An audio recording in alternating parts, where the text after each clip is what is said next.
Pusat sumber ini tempat murid-murid datang membaca buku. Nampak biasa, tapi dalam pusat sumber ini terdapat satu bilik kawalan yang mengawal tingkah laku rasuah.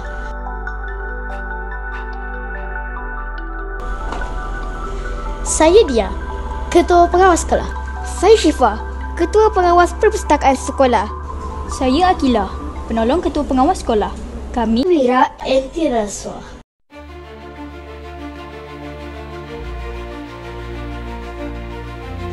Dengan bantuan peralatan canggih seperti si penjejak, kami dapat menangkap dan mencegah salah laku murid seperti rasuah.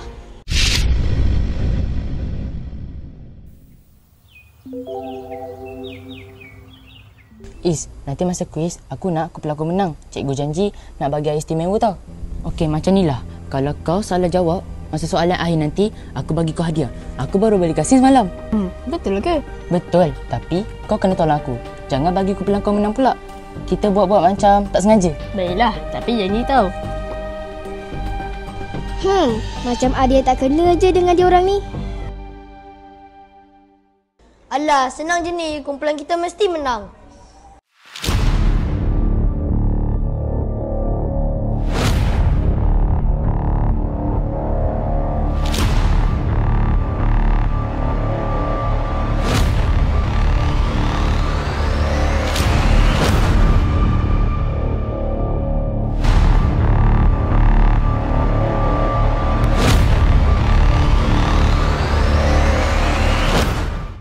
Ni gasing yang aku janji tadi. Wah, cantiknya gasing ni. Terima kasih juga sebab kau dah tolong masa kuis tadi. Macam biasa, kau bantu kawan. Okeylah, dah jom.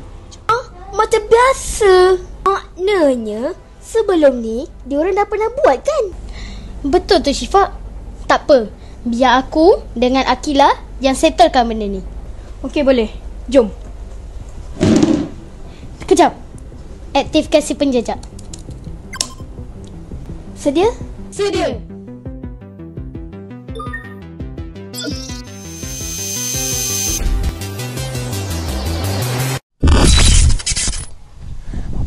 Berhentikan, Lip. Alamak. Kenapa ni? Kejap Is. Mana kau dapat gasing tu? Aku yang bagi. Kenapa?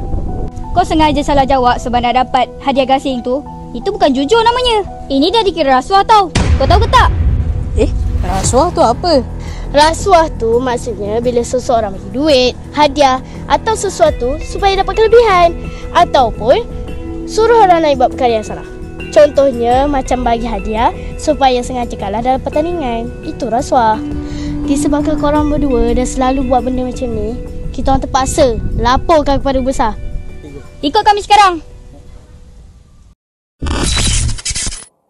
Tahniah Dia dan Akilah. Disebabkan peralatan canggih kita, kegiatan rasuah di kalangan murid dapat dihentikan. Ayo kawan-kawan, jangan biarkan kegiatan rasuah berlega di persekitaran sekolah. Rasuah bukan hanya sekadar berbentuk wang saja, tetapi boleh jadi dalam bentuk hadiah, barang atau janji nak bagi sesuatu sebagai balasan untuk buat perkara yang salah. Betul tu. Ingat, pelaku dan penerima rasuah dua-dua dapat dikenakan tindakan undang-undang. Bersama kita menghindari rasuah.